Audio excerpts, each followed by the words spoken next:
right. Hello, everyone. Hopefully, we're live now. Hopefully, you can hear me. If you can, please let me know in the chat.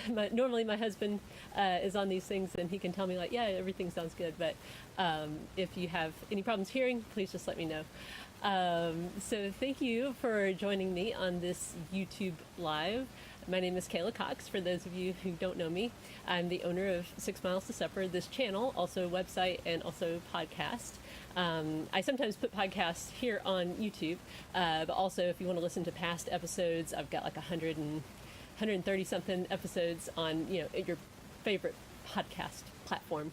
The name of the channel, 6 Miles to Supper, just refers to how I lost weight with intermittent fasting. I've lost a total of 80 pounds.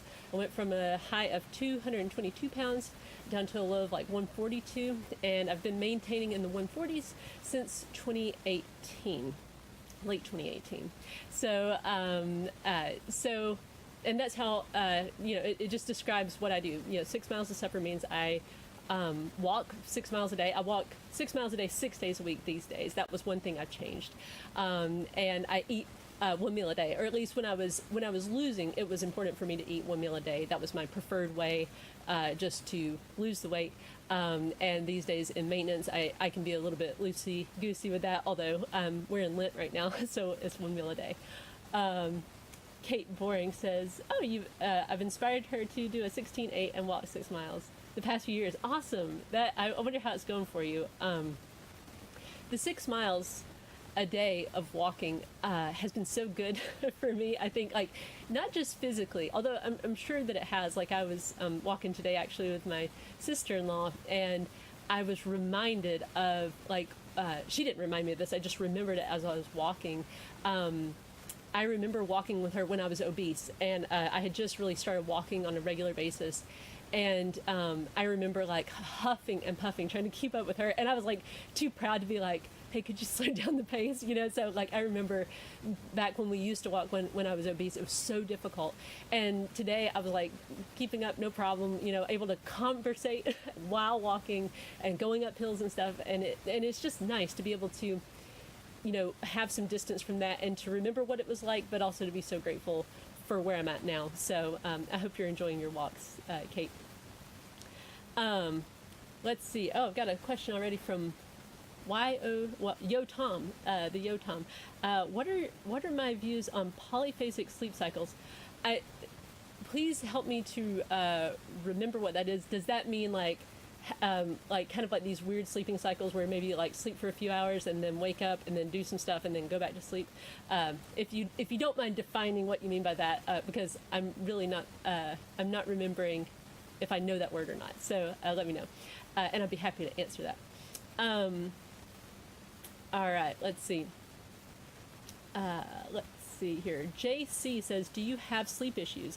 Seems like OMAD keeps me up at night, but I tend to eat early, like 3 p.m. Okay, that's a great question. So OMAD specifically, so I've done a lot of different kinds of intermittent fasting, like lots of different window lengths, from a short eating window, something like a 4-hour window, to something like OMAD, and then things like a 12-12. So what I have seen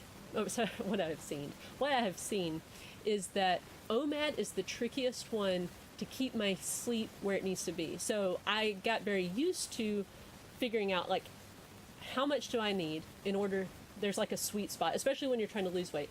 You want to eat enough so that you're full at the end of the meal, and you're full until the next day, right before. Ideally, I wanted to be getting hungry like about an hour before I ate. That was kind of like the thing that I knew. Like, if I'm doing that, I'm eating about the right amount.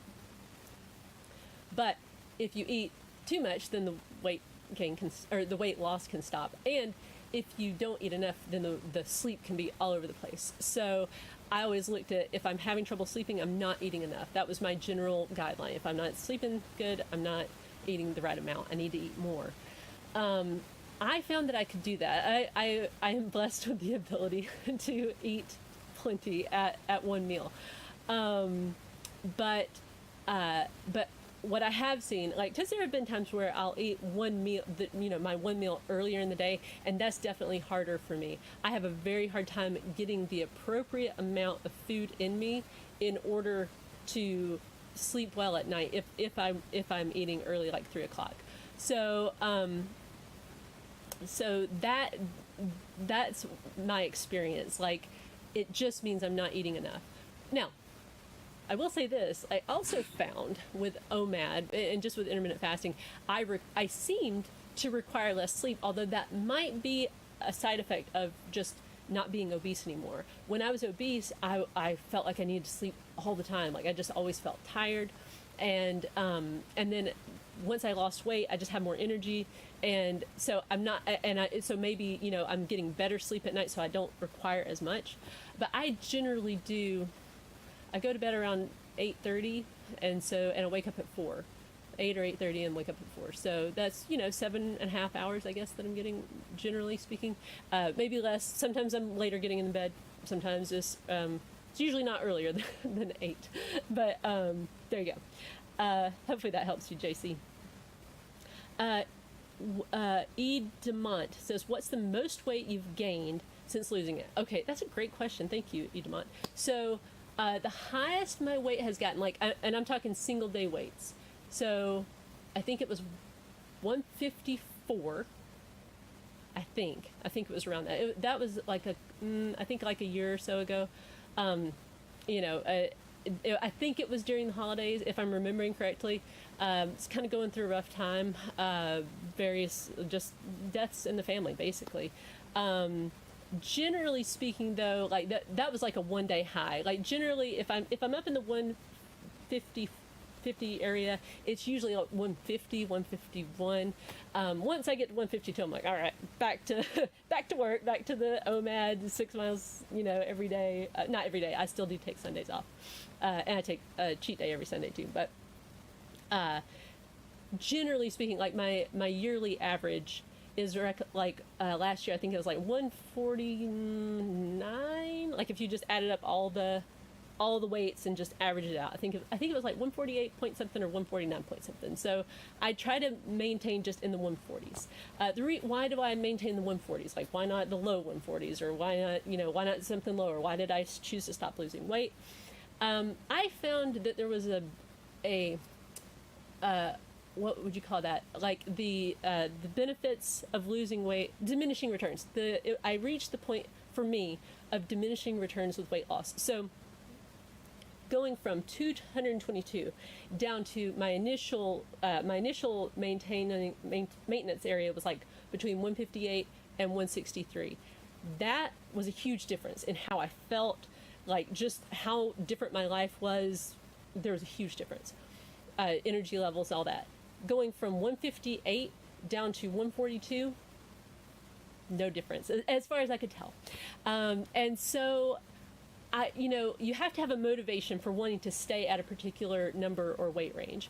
And so for me, I was like, okay, I think I want to be in the 140s though, because I don't like, once I get above, if I get to like 155 or above that, I'm technically overweight according to the BMI. And that's everybody's got to have a red line, and that's just my red line. I personally don't think that that's necessarily a great red line to have, because it's just kind of arbitrary. BMI is arbitrary, basically, but that's what works for me. And so that's where I decided, like, I just want to be in the 140s. That's good enough for me. I feel good there. I have good energy there. And I find it, this is, I think, the most important thing.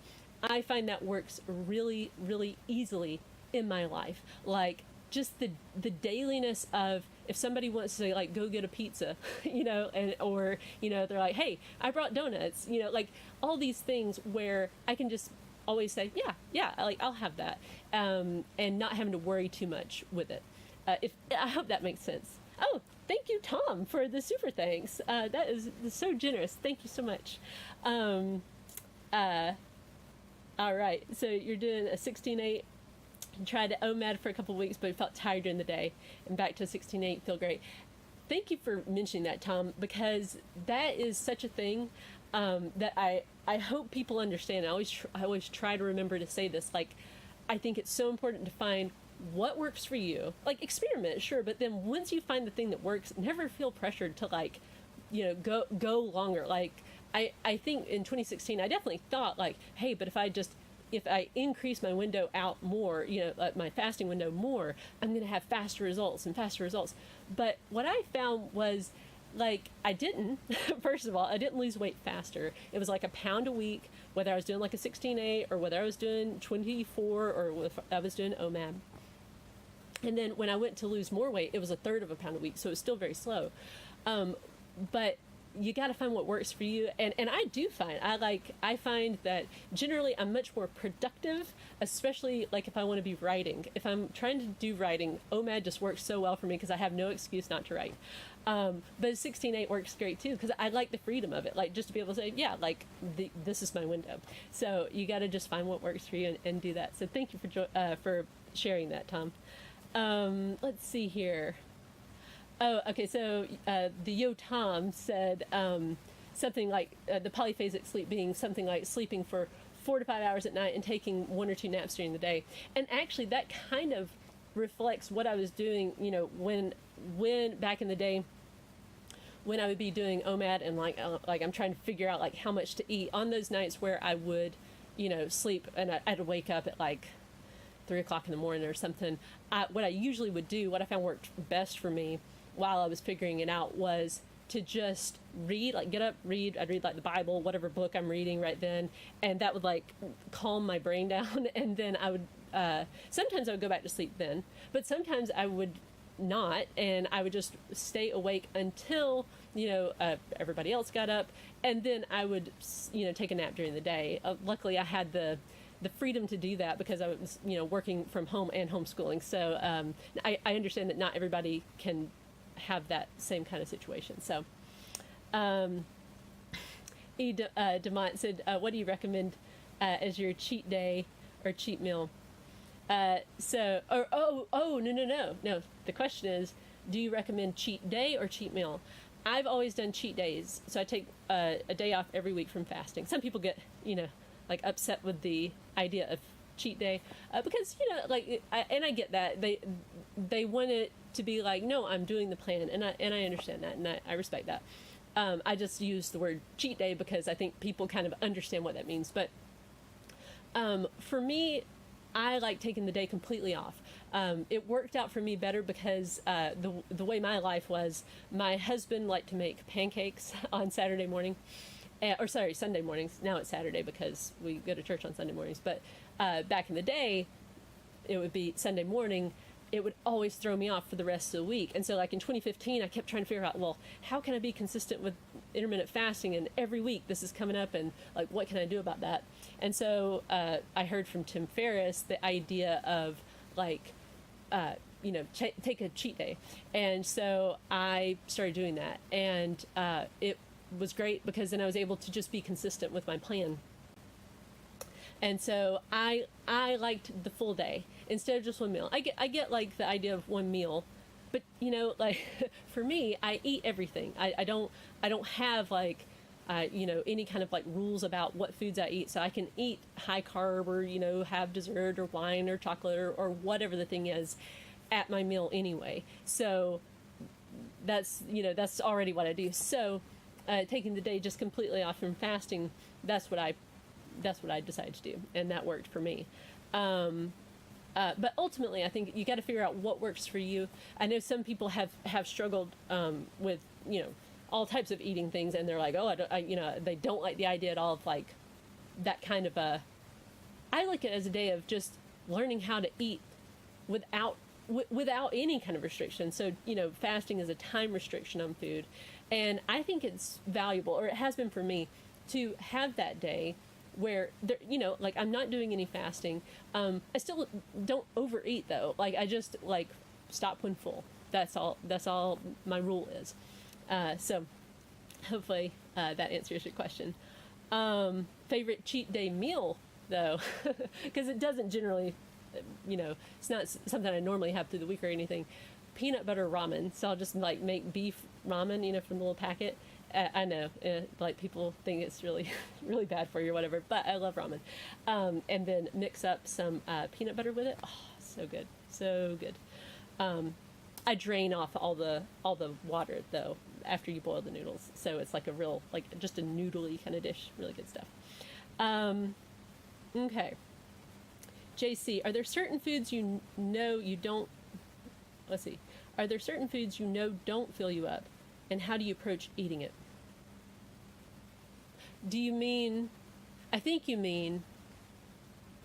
Do you mean, are there foods that I can't stop on, and how do I handle that, or foods that just don't fill you up? Because I feel like that's two different things. Like I might be taking it the wrong way. You might be saying like, what do you do about a food that doesn't really fill you up, and but you need to eat it? Maybe, I don't know. But I will say this: what I found for myself was, when I allowed myself, when I got very clear with myself that I can eat whatever I want. There are no rules. I can eat everything. Like, I don't have to limit dessert. I like anything you eat, as long as you're obeying your eating window. Like that's the rule. You need to just and I'll like, just to be clear, I always just said, you get to eat whatever you want at any meal that you're having. Like there are no restrictions there. My idea was, if I just obey the fasting window and the eating window, I'm eventually going to lose weight. So I'm going to allow myself to eat whatever I want during the eating window. And that gave me the ability to be very consistent with not eating during the fasting window, because I knew, like, okay, hey, when my window does open up, I can eat whatever I want. If I had tried to restrict foods, I know myself really well, and it's like, why bother with the fasting then? Because I don't, like, if I get to only eat, like, rice cakes or, protein shake or something when the window opens up, I'm just not going to be motivated enough to stick with it. So once I did that, once I said everything's allowed, absolutely everything's allowed, like even chocolate cake, even if you want 2 pieces of chocolate cake, you can have 2 pieces of chocolate cake, just as long as you are obeying your windows and stuff. And suddenly I had like some like stopping power, and I could control myself better. Now, I'm not saying I'm perfect, that like I never overdo it. That's not what I'm saying. But it was like this power that food had before, like, oh, Oreos, double stuffed Oreos. Like, how could I stop? Once I could just have them whenever I wanted them, however much I wanted of them, it was like, oh, okay, like I'll eat them, but I can stop. And I mean, I've heard things like forbidden food is the sweetest, and I think that's what's happening there, is that when something's off limits, like, ooh, like I'd really, like how can you stop? But once you can just have it whenever, then it's just not such a big deal. So stopping on things, I've just, because I'll eat sweets, but what I found a couple different things actually. One is they kind of lost their luster, like as far as like the pull of it was just like, I mean, I still really I love chocolate cake, I love chocolates, I love these things, I really enjoy them, but they just don't have that same kind of pull on me. I also found there were things that I used to think, that's so good, like I would just, like something like a little chocolate chip granola bar, I got, like can't just stop at one, but once I could just eat them, I'm like, oh, this kind of tastes like styrofoam. Like I got a little bit pickier on some stuff, which was kind of interesting. So so hopefully that answers your question.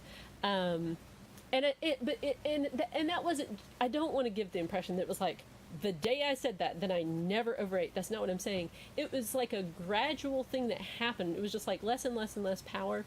And especially when I started seeing that I was losing weight, even though I was eating those foods, then it was like, oh, it's okay for me to eat these. Like, it used to be such a thing in my head, like, oh, well, you're overweight, you really shouldn't be having that donut, but it was like, no, I'm losing weight, so it's okay. And it's all good. So hopefully that answers your question. Let's see here. Halo Mina. I wonder if that means something that I don't know the definition of. I'm sorry. And do you ever break your fast occasionally or rarely, meaning time of day? Let's see. Thanks for all you do for us. Okay, so I think what you means, S. Petros, is and tell me if I'm not understanding it. I think what you mean is, do I sometimes say, well, I'm going to fast today, but then I break it early for whatever reason? And so, yes, sometimes that does happen. Oh, good month. Very good. I don't know much Greek. Kyrie eleison. That's the one we say in church. So I occasionally will, especially once I started in the first maintenance period, it was like, I would say, okay, I'm going to do OMAD today. But then it was like, oh, but, this person wants to do lunch. We're going to go over to my mother-in-law's house and we're going to have lunch. And so then it's like, well, I had planned to do OMAD today. And so what I ended up doing on those occasions was just go ahead and eat. That became my general rule. If I am invited to a thing, I will go ahead and eat early in the day, or eat earlier in the day. And I would just keep my window open. So like if I was normally doing OMAD and somebody invited me to a business lunch or something like that, I would eat the lunch and then I would also have supper. So to me, and this is a personal choice, but relationships were more important to me than the speed of weight loss, or even if it meant my weight needed to be a little bit higher in order to accommodate my life, if that makes sense. So it was really just kind of an experiment. Okay, if I say yes to these things and I break my fast early because of these things happening, is that okay? Like, am I going to be able to maintain my weight where I want it to be? And for me, the answer was yes. If it got to the point where I was regaining a bunch of weight and people were always asking me out to have lunches and stuff, which didn't happen, but if it had of, I would have maybe created a new kind of rule for myself. But that's what worked for me, was just to go ahead and eat. So my general rule is, if I'm invited to something or I'm going to an occasion or some sort of an event, I will go ahead and eat. Again, because that's how I want my life to look. So, okay, let's see. Let's see. Good. This is a good question. Isra Regab. Hopefully I pronounced that right. I wanted to ask you about your longest plateau. How long was it? If memory serves, now I'd have to really go back and look at my spreadsheet. I still do keep a spreadsheet, by the way, of my weights. I've been tracking my weight. I've been doing daily weigh-ins since, it was right at 8 years ago, because it was late February of 2015. That's when I finally got on the scale. I've been weighing every day since, and I've also been keeping track of that in a spreadsheet so that I have this ability to look back. I believe it was 6 weeks. I think that's right. It was around 6 weeks. And here's a funny thing. It was right after I started doing OMAD. So the reason I did OMAD, I had been doing a 24. I think, if memory serves, that's about what I was at. And my kids got a stomach virus, and I was so afraid of the stomach virus back then. And I was just really nervous. I was so nervous that I was like, I can't even eat right now, that's really nervous for me. When I get to the point where I'm so nervous I can't eat, that means I'm super nervous. But for a couple days in a row, all I could do was just force myself to eat supper, and that was all I could do. I was just I wasn't sick, I was just nervous. And so, the scale was dropping. I mean, it was crazy. And so by the end of that week, I think I had dropped 6 pounds. And I was like, oh my goodness, here's what I need to be doing, eat one meal a day. That's it. And I felt, and despite my nervousness and everything, I was I get a lot done. I liked how my days looked. And I thought, that's really interesting. I Googled it. I was like, do people do this? Can you do this? Is this okay to do? And I ran across this website, and it was talking about OMAD, like the OMAD diet. And, I didn't even realize that it meant one meal a day. I thought it had something to do with nomads and, like, people who used to, just kind of walk all over the place, move frequently. And so I didn't even know for a long time that OMAD referred to one meal a day. Eventually I caught on, but I just thought, well, hey, I'm going to try this. I'm going to keep doing it as long as I feel good. And if I feel good, my energy's good and I don't feel tired and I'm able to sleep, then I'm going to keep going with this. And so that's what I did. And I loved it. And, but so I dropped like 6 pounds that week, and then like no movement in the scale for like 6 weeks. And I kept telling myself, because I knew like basically like a pound a week was what I had been losing. And I told myself, like, I think the scale is going to start moving again. I think it was just like that big drop that made my body kind of go, whoa, we don't want to drop weight that quick. So let's just kind of hang on to what we got. And sure enough, by like the 6th week, it started moving down again. Again, about a pound a week thereafter. So yeah. So there you go. So the plateau thing, though, what I found for myself was when the scale seemed to like kind of just plateau, like it feels like it's not moving. Sometimes that was just wrong. Like it was just wrong because I needed to look back at my numbers and really see how my average was moving down. So I found it very helpful to look at my 7-day average and see how that was trending. And generally what I found, even though my weight is kind of all over the place, one day it might be, here, and then it's down a couple of pounds, and then it's up a pound, and then it's maybe down another pound, and then, maybe it's up 2 pounds. But over time, the average would trend down. So sometimes it would feel like, oh, nothing's happening. But when I look back at the 7-day average, it was like, no, it is moving down. The average is moving down. The high weight, like those single day weights could be a little bit, what would the word be? Deceptive, because it's like if you see like a low, let's say you're like 200, right? And then one day it goes like down to 195. And then, but really that was just like, cause maybe you didn't drink enough that day and you were kind of dehydrated. And so you had that big drop, and you can anchor in your mind like, oh, 195, that's my new weight. But really maybe your average is something like 200. And if you can remember that, your average is really like 200. So, the scale really should start showing like 199s for a while. And then, 198, that is more reasonable, but it's just easy for your mind to kind of play tricks on you. So I found it really helpful to just go, keep track of your average, which I do have that on my website, 6milesofsupper.com/freebies. And you can download a spreadsheet if you want. It's free. It'll help you keep track of your 7-day average. Although there are some apps out there that do that. I think maybe Happy Scale does that, or something like it, where it averages your weight. And so I found that really helpful. But just sticking with it. So sometimes it was that. Sometimes it was like, actually the scale is moving down. It just feels like a plateau. Other times it was just consistency. It was like, if I looked back over the past, week or so, it was like, yeah, I've had, several days where like, maybe people came in from out of town. And so I would, during those times, be eating, more, or, celebratory kind of stuff. And, it was just a matter of waiting that out. Or, if you get a cold or something like that, that can cause your weight to kind of temporarily, like, because you have like inflammation and stuff, your weight can be like kind of, it's just water weight basically. Water weight is a thing. Just there are usually reasons for the weight kind of just stagnating for a while.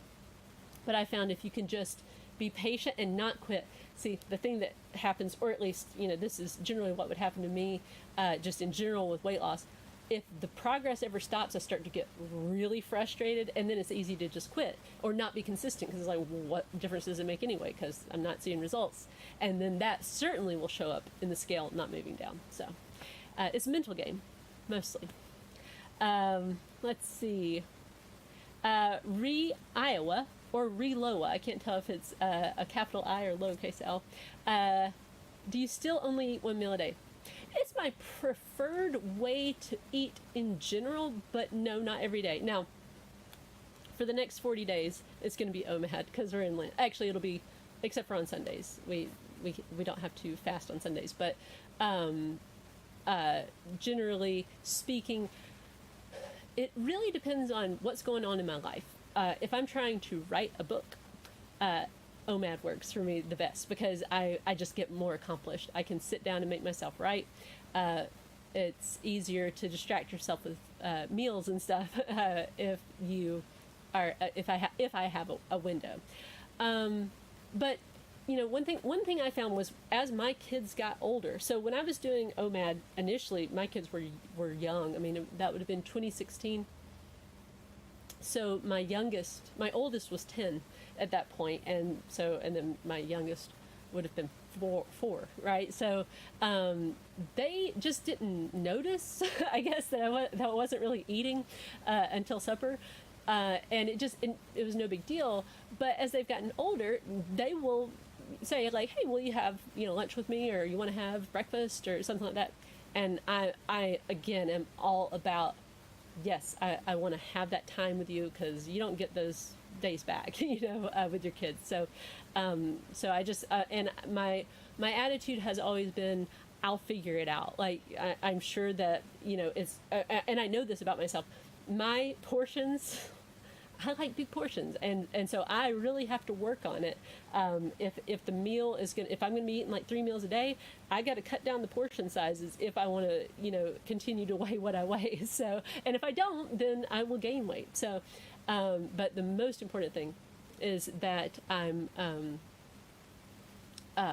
able to have time with my kids and maintain in what I feel is a healthy range for me.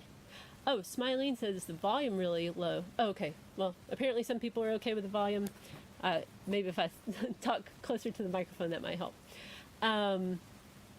Okay. Isra Regab says, I do alternate day fasting and really enjoy it. My energy on fasting days is amazing, but the reason why I started ADF was to lose weight. I think I'm going to keep going either way, but I just wanted to get an idea of what to expect. I'm currently 146 and you're 5'3". Okay, so yeah, let's see. I just want to check your. Yeah. Okay. Right. Yeah. So you were the one asking about the plateaus. So yeah, I know a lot of people have had really good success with alternate day fasting. It's not something I ever tried. The reason I didn't was because I wanted consistency with my family and just eating regular suppers with them. And I know that like I believe with alternate day fasting, you on that day where you're fasting, you have like the ability to eat something like 500 calories or something like that. And maybe that would have been something that worked. I preferred OMAD, so I just went with OMAD. But plenty of people have had really good success. I'm hopeful that I can get some people on here, like do some success story interviews, and maybe somebody that has done alternate day fasting. That'd be good to talk to them.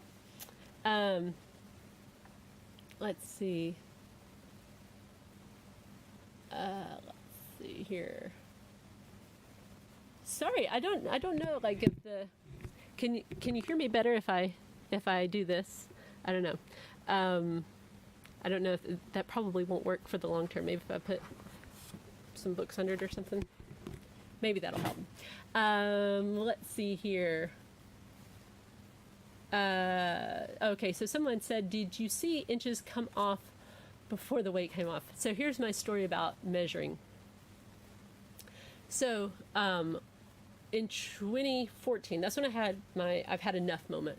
And I knew that I needed to lose weight, and I didn't recognize. I got tagged in some Facebook photos, and I was really upset because I didn't recognize myself, and so I was scared of the scale at that point. I was like, I don't want to be a slave to the scale, and I don't want to know what that number is right now. So I'm just going to lose weight. I'm just going to lose weight. I'm going to focus on inches, losing inches. And so what I did for that first year was I took pictures of myself in the mirror, so that I could kind of get an idea of what my body looked like, and trying to like, I was trying to see that it was like getting smaller, and I also was measuring myself. So I set up the system for myself. I had a Google form that would automatically email itself to me like every week, and it would it was like a form that I would fill out that had all these different places to measure, and I was just supposed to measure that, and it put it on a spreadsheet for me, and I would take those pictures, and I did all that. I was really trying that year. Like, I was trying to eat less, move more. It was not real clear what I meant by less and more, but like I was trying, and I kept measuring myself, and I kept, I was cheating basically. I kept pulling the tape tighter and tighter, and sucking my skin, my belly in more, and standing up straighter, and maybe measuring slightly different, slightly higher or lower depending on what would give me the better measurement. And so by the end of that year, like on the spreadsheet, it looked like, oh, I've lost inches, but I knew that I was lying to myself. And so, and I was really, and actually by that time, yeah, that was 2014. I was like, I'm not making any progress. I've got to figure out something else. So I ended up saying I'm going to go back to measuring myself honestly. And when I did that, there was no difference. I hadn't lost anything at all. So now, so that being said, but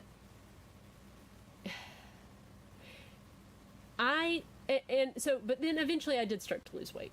And the thing about that was, it is still difficult to see the weight loss. Even if you're weighing yourself and you see that the scale's moving down, it took me a while to really start to see a difference in, photographically speaking, like, okay, yeah, I can actually see that I've lost, I think it was around 15 pounds. Then I could kind of start to notice a difference. So, it took a while.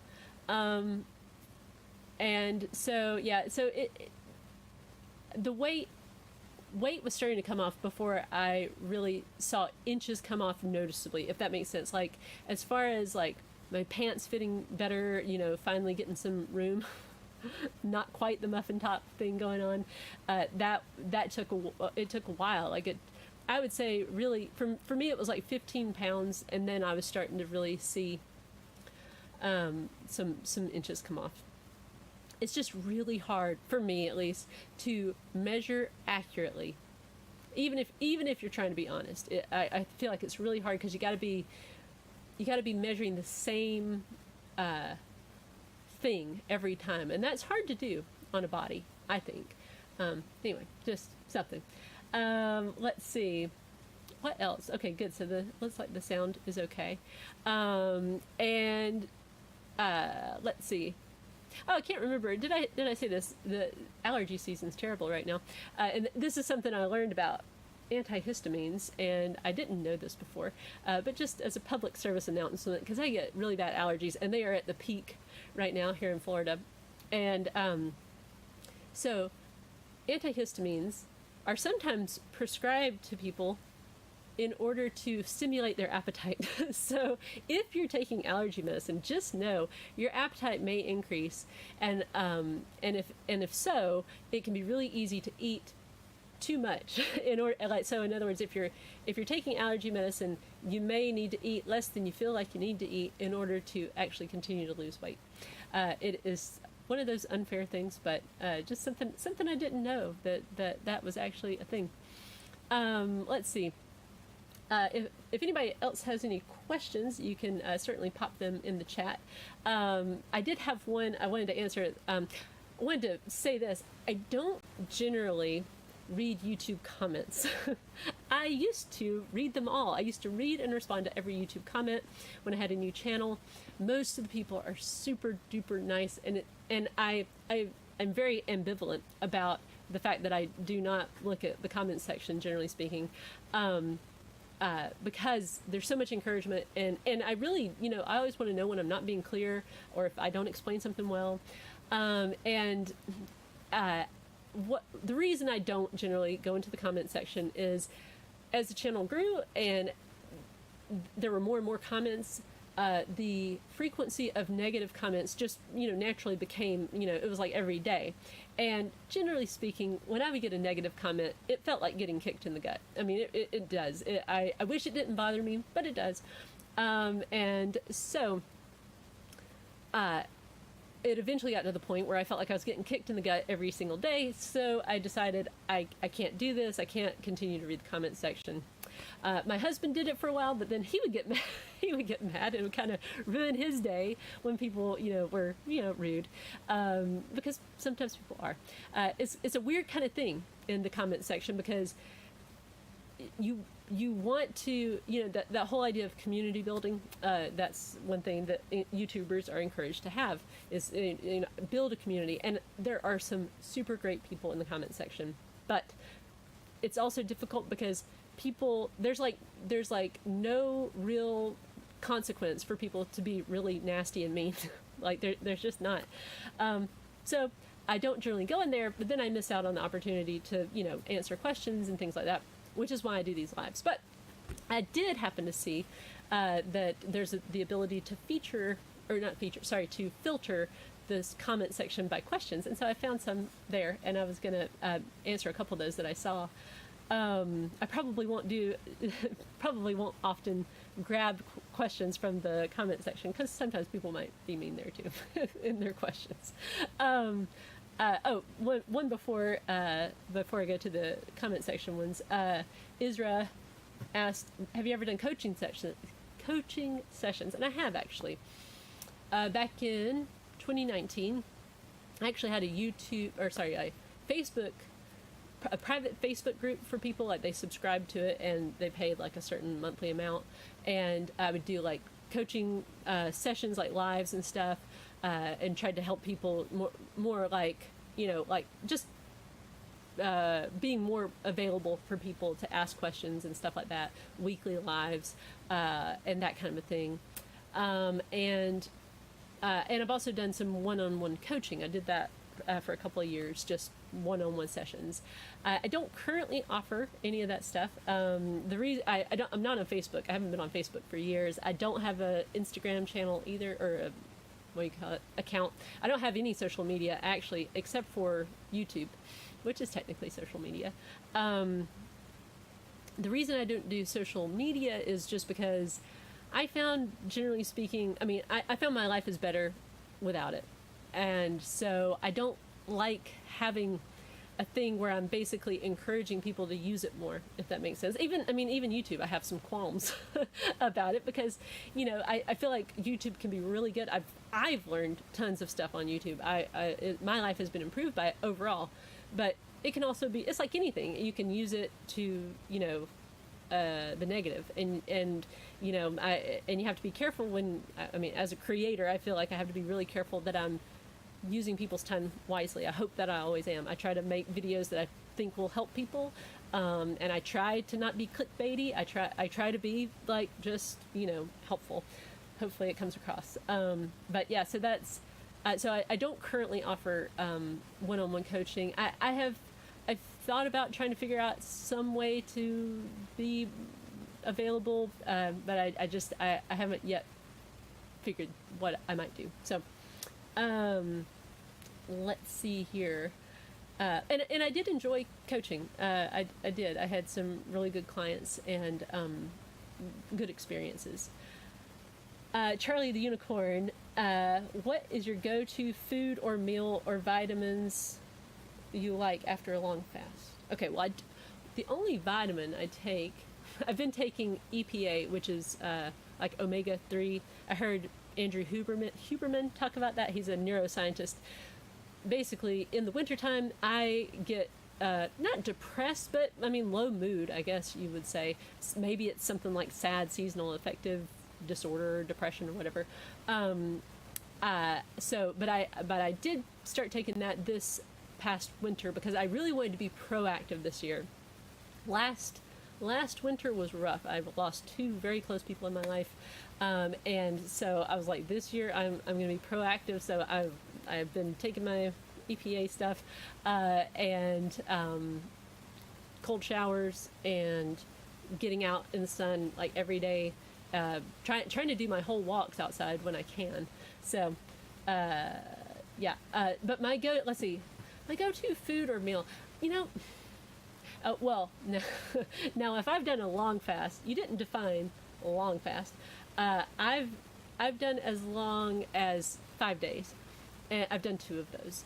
And I did that not for weight loss, and it was actually very important that I did not do that for weight loss, for my own self. Like I knew the drop was going to be significant, and it was like something like 10 to 12 pounds, I think, from day 1 to day 5, and so I remember that first meal afterwards. For the first one, I think it was like peanut butter M&Ms. I totally broke it like the wrong way. They were like, have some bone broth. I've never had bone broth in my life, so I like had peanut butter M&Ms and like a charcuterie board. So like meats, all sorts of meat and cheese and grape tomatoes and probably wine. Like I think I did a video after that, like, to describe it, but I just like to eat what I like to eat. Like, so I generally, I try to just eat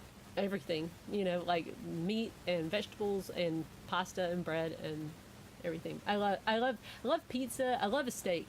Steak's my favorite meal. Steak's my favorite. And then sushi. I really love sushi. It's expensive though, so I don't often get those 2 meals, but let's see here. Well, thank you for your kind words, Charlie. Jenny, she's totally the same about social media. The only one I can use is YouTube. Otherwise it's pretty toxic. Yeah. I have found, I wondered what it would be like to not have social media, but there was a really interesting documentary. What was that one called? The social something. I can't remember, but it was a documentary about the tactics that are used by social media companies to basically upset you and to keep you on the platform and to keep you kind of in this angsty kind of mood, and so that you'll stay on there and looking for approval and stuff like that. It's my kids, I that was actually another motivation. I told my kids, no, you can't be on here. I've got a 16-year-old and a 14-year-old, almost 14-year-old, and I told them, like, I don't want you to use social media. And then that made me start thinking, if I don't want my kids using it, why am I using it? And there are things that, yes, adults can use, and I think people can use it responsibly, but just for me, when I really looked at it, I was like, what are the benefits I'm getting and what are the negatives I'm seeing? And the negatives just so far outweighed the positives that I just got rid of it, and I've not regretted it. Let's see, what else? Yes, if I do go back to one-on-one coaching, I will let you know. The thing about one-on-one coaching is it kind of has to be expensive, in order for me to like devote that much time to it, because it takes a lot. I like to focus my efforts on one to many. So like if I make one video, then a lot of people can see it. Like it takes several hours to do one video, but then maybe 1,000, 2,000, 3,000 people might see it, versus one-on-one, it's like a whole hour, or well, actually several by the time you do all the things that I would do with it. It's like I'm just trying to figure out that balance. So I would want it to be affordable, and so it's difficult. Can you drink keto collagen and coffee while fasting? Well, Lady Tolbert, I drink half and half when I'm in the fasting window. Half and half in my coffee, which for all you people who aren't in America, apparently that's an American thing, but it means cream and milk, like half cream, half milk put together. That makes half and half. And so I and I've always just allowed myself to have that. I generally have 2 to 3 cups of coffee a day, and so I knew that for me, intermittent fasting would be really easy if I could do that. I needed all the food, being able to eat all the food in the in the eating window. I didn't want any restrictions on food, and I also wanted my coffee with half and half during the fasting window, and that's what I do. Now, that being said, I do intermittent fasting purely for the weight loss. It is not about anything else for me. I don't care about autophagy. I don't care about any of the other things. I just want it for the weight loss. If you're doing it for other types of benefits, then I would encourage you to go look up things. One figure I've heard is something like 60 calories won't really break the fast. Take that for what you will. Since you're in Francis Freitas says, since you're in maintenance, do you still have your coffee and cream and water in your fasting window, or do you drink whatever you want? Okay, yeah, so generally coffee and cream. That's my go-to. I really love coffee. I'll drink unsweetened tea. I'll drink, love sparkling flavored but unsweetened waters like LaCroix type things, or bubbly, also called Clear American Unsweetened at Walmart. That's the cheapest stuff. So I usually, if I'm going to buy it, I'm going to usually buy that. And that, now that being said, like, you have to figure out for yourself what you can do, because maybe you're like, well, I would really like to be able to have this certain kind of drink in my fasting window, and that would make it easy. I always encourage people to experiment and see, like, you can definitely figure it out. It may take some figuring out, like, how does it work for you, like, to be able to have this drink. Maybe it has calories in it. How can you have that drink and also eat the right amount in the eating window so you can still continue to lose weight? But it does take experimentation. So let's see. Go to Charlie the Unicorn says, go to after intermittent fasting is eggs, yogurt, and cheese. I love dairy. Yogurt, I could take it or leave it. Eggs I love. I grew up on a chicken farm, so we had tons of eggs all the time, and I love it. Let's see, Johnny Ravioli. I've been intermittent fasting for a while, sometimes 2 meals a day, mostly OMAD, finding it very hard to get enough calories. Yeah, I don't have that problem. I think because I just really, I can eat big portions. I can eat really big portions and feel good still after it. That's probably one reason why it was like easy for me to gain weight, I think. I just don't have that same thing. Some people do have that thing where it's like, I can't eat that much. Like, they literally cannot eat very much at a single sitting. So if you're finding it hard to get enough calories, I mean, I would assume that means your weight would be dropping too fast. So you got to just figure out what is actually going on. Like, maybe you need to just have a window and eat, during that window. A 16-8. A 16-8 usually works well for people. It's a way to get enough calories without getting too many. But you can also be the type of person that you could gain weight on a 16-8 because you just, because of the amount that you're able to eat. Well, thank you, Charlie. That was very, very kind words. David Sinclair. He's the one who taught you about fasting and got me interested. I've never heard of David Sinclair.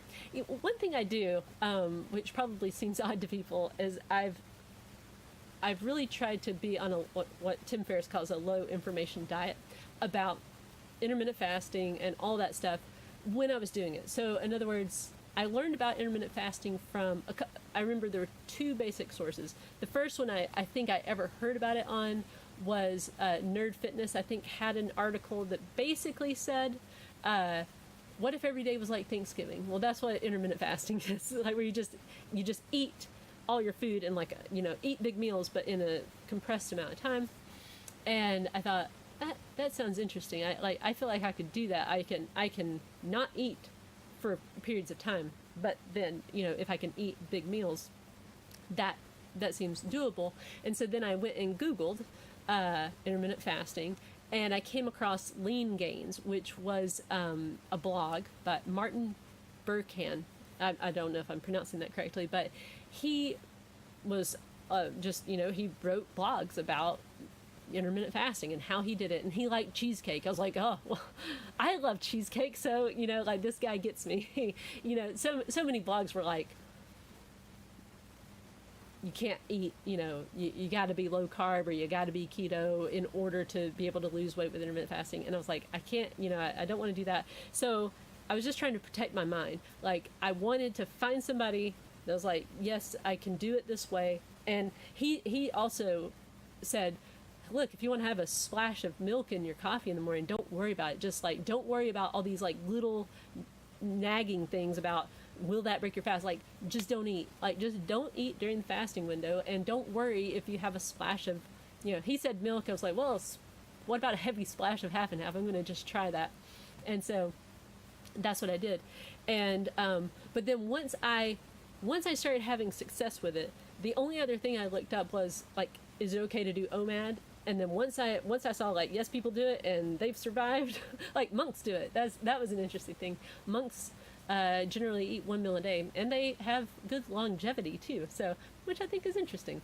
So so that's who I learned it from. And then so I'm very careful to not like continually like expose myself. There's so much mindset that goes into weight loss, and if you're constantly being told, like, you gotta be keto, you're never gonna lose weight unless you do this, unless you do that, like, it can mess with you, like, because then you'll stop being consistent with the plan you're on, and then you're like doubting yourself, and then it's like you might quit for a while, and then you go back, and I find it very overwhelming. So I tend to not really watch any other content. Occasionally I will surf around because I'm trying to find success stories to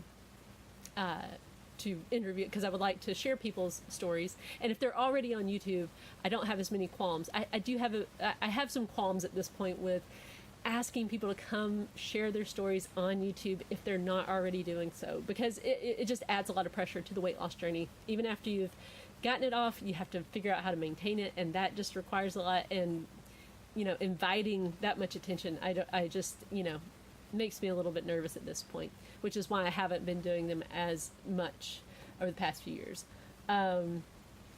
Let's see, Blake, thank you. You've helped me tremendously. I've lost a total of 100 pounds. Man, Blake, that is awesome. Well, and thank you. Same to you. A blessed Lent and Pascha. That is awesome. I wonder, are you sharing your journey? And if you are, I'd love to interview you, but if you don't want to, I understand. interviews@sixmilestosupper.com. That's the email address. And that goes for anybody. If you are a success story and you want to share it, you don't have to have a YouTube channel. It's just that it can put some pressure on you, like, and invite comments. Although generally, I always do ask people, do you want the comment section on or off? For a while there, I turned off all YouTube comments, but I turned them back on because I was like, well, people can be helped in the comment section by other people sometimes. So it's nothing is really easy, right? So let's see. Oh, we're getting close to an hour. It has flown by. Okay, so Isra asked, do you do any resistance training? You're not asking too many questions. I love answering questions.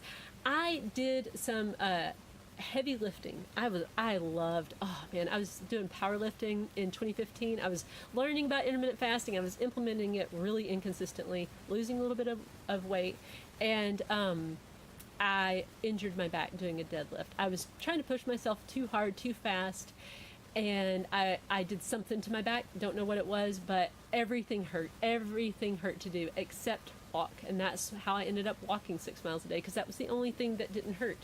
So it worked out well, but I have, especially for the past year or so, now that we're back off the road, I've really been wanting to start lifting again. So one of these days, I plan to pick it back up, and this time go slower.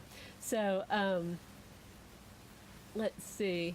Yeah, that is true, Charlie. Like I feel the same way, that our bodies can definitely I think our bodies are very resilient. So you can do it either way. Like, you can go long periods of time and then eat big meals and then go back to fasting, and that works. Or the opposite way works too. So like just eating frequently, as long as you don't eat too much, that can also work. But yeah, let's see. Yeah, well, that is a true thing. Like, as far as we're told, like, you have to have breakfast. Breakfast there's a pretty interesting history there. You can go down that rabbit hole. But anyway, let's see here. Can I eat while fasting? Yes. I guess that's probably somebody spamming. Let's see.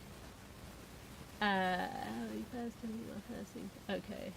You have to be religious to fast? No, you do not.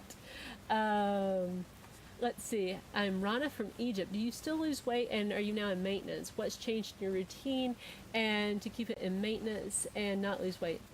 Let's see.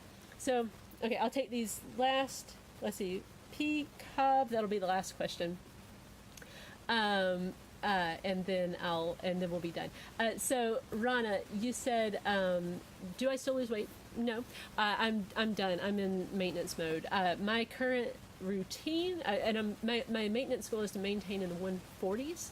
So I can be pretty loosey goosey. Like, sometimes I'll do OMAD. Some days it'll be like a 14-8. Right now I am in Lent, so it's a 1 meal a day kind of situation. I walk 6 days a week instead of 7. In like 2016, I was doing 7 days a week. And I can't remember what year it was that I went back to 6 days a week, but I just like to have a day completely off, no fasting, no step goal, just a day to be with my family and to hang out and relax. And that's Sunday for me. So, yeah, so there you go.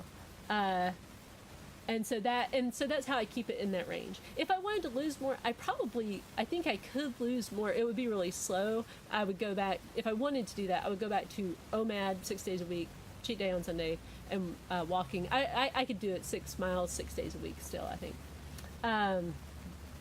Let's see here. Let's see. Now, okay, whoops. There's a tree. Like, they're grinding stumps outside my house right now, so it's probably loud right now. Sorry about this. Okay, so the last question is, any advice on struggling after a binge? I'm struggling after I fast, I binge. So, okay, now when people say binge, I want to be careful here, because there is like binge eating disorder, and then people just say, like, they use that as like, like you overdid it a little bit. So and I'm sure it's a spectrum. So here's all I'll say. I've never struggled with the disorder, okay, of like eating like so much and like so that you're like sick or something like that. That's I've never dealt with that, so I can't speak to that. And I'm not a doctor, I'm not a nutritionist, so this is just my own experience. But if you just find like, I overdid it, here's what's helped me. Like, because I specifically remember one in particular where I was like, I felt sick. Like, I had been watching a movie and we were just eating sushi, and I don't know what happened. I was just not paying attention, and I remember thinking, I'm gonna be sick right now, and it was really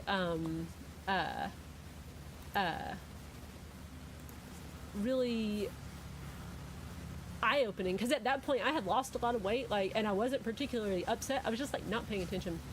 And so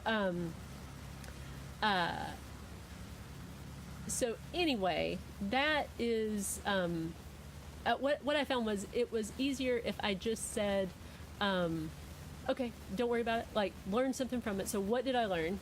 Figuring out what did I learn, and then based on that, let's see, I'm going to, sorry, just some admin stuff to do. Forgiving yourself quickly. So, like, if you find yourself, you messed up, you ate during the fast, you didn't mean to, or you just didn't think about it, or you just, like, it just happened, you just chose to eat and you didn't intend to. Or you overate, or you didn't do the thing, like you didn't walk, you said you were going to walk and you didn't go on the walk. It's always a learning opportunity. Just like figure out, okay, what can I learn from this? Why did it happen? There's usually a reason, like maybe you're not sleeping well enough, maybe you're upset about something, and then when you find those things, you find the answers, then make an improvement. So like for me, like it really helped me to have a no screen rule while I was eating for a while, so that I could learn how to eat the appropriate amount. But mainly just forgiving yourself. Like, you're gonna mess up, forgive yourself, move on. So, alrighty. Well, thank you guys so much for all the good questions, and for being here, and for the very kind words. I really do appreciate it. My book is The Laid Back Guide to Intermittent Fasting, and I'll pop a link in there to it. And thank you guys so much. And I try to do one of these every month. So there you go. I will see you guys later.